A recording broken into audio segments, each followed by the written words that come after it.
பஞ்சமுகி ஹனுமானின் முக்கியத்துவம் என்ன?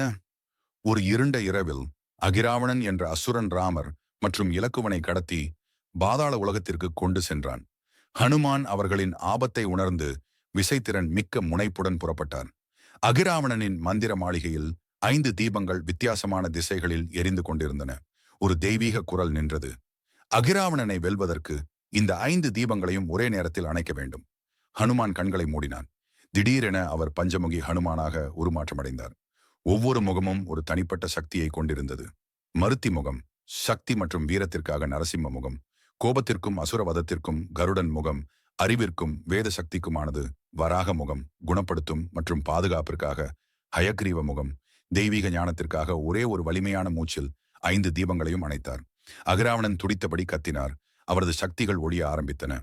ஒரு அதிக சக்தி வாய்ந்த அடியில் ஹனுமான் அகிராவணனை அழித்து ராமர் மற்றும் இலக்குவனை மீட்டார். அவர்களை தன்னுடைய வலுவான தோள்களில் தூக்கி கொண்டு ஹனுமான் லங்காவை நோக்கி பறந்தார், இறைவன் சிவனுடைய ஆசீர்வாதத்துடன்.